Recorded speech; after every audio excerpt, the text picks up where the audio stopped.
తెలంగాణ ప్రభుత్వ విప్ బీర్ల ఐలయ్య ఇంట్లో ఓ వ్యక్తి ఆత్మహత్య చేసుకోవడం కలకలం రేపింది. బీర్ల ఐలయ్య ఇంట్లో వ్యక్తిగత పనులు చేసే గంగమల్లు రవిగా గుర్తించారు. బీర్ల ఐలయ్య నివాసం 3వ అంతస్తులో రవి ఉరివేసుకున్నాడు. అర్ధరాత్రి రవి మృతదేహాన్ని భువనగిరి ఏరియా ఆసుపత్రికి తరలించారు. మృతుడు రవికి భార్య, 2 ఆడపిల్లలు ఉన్నారు.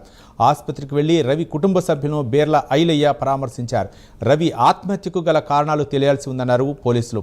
రవి ఆత్మహత్యపై బీఆర్ఎస్, బీజేపీ నేతలు అనుమానాలు వ్యక్తం చేస్తున్నారు.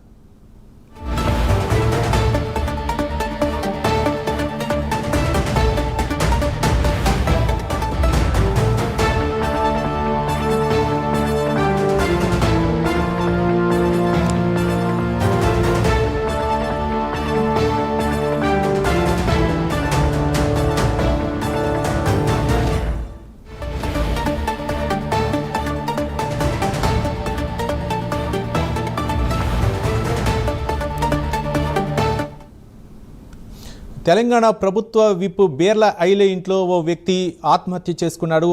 ఆత్మహత్య చేసుకున్న వ్యక్తి రవిగా గుర్తించారు. అయితే 3వ అంతస్తులో నివాసం ఉంటున్న బీర్ల ఐలయ్య ఇంట్లో నివాసం ఉంటున్నటువంటి రవి ఆత్మహత్యకు గల కారణాలేంటి? ఒక పక్క బీజేపీ నాయకులు, బీఆర్ఎస్ నాయకులు కూడా దీనిపై అనుమానాలు వ్యక్తం చేస్తున్నారు. దీనిపై మరింత సమాచారం మా కరెస్పాండెంట్ శంకర్ అందిస్తారు. శంకర్, ప్రభుత్వ విప్ బీర్ల ఐలయ్య ఇంట్లో వ్యక్తి ఆత్మహత్య చేసుకున్న ఘటన సంచలనంగా మారింది. బీర్ల ఐలయ్య ఇంట్లో వ్యక్తిగత పనులు చేసి గంధమల రవిగా అయితే గుర్తించారు. బీర్ల ఐలయ్య నివాసంలో 3 అంతస్తుల పైన ఉరేసుకున్నారు రవి అనే వ్యక్తి.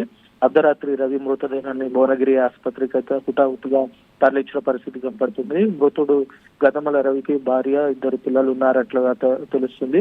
రవి ఆత్మహత్యకు కారణాలు తెలియాల్సి అయితే ఉంది. పోలీసులు ఎఫ్ఐఆర్ నమోదు చేసుకున్నట్టయితే తెలుస్తున్న పరిస్థితి కనపడుతుంది. అయితే మృతదేహాన్ని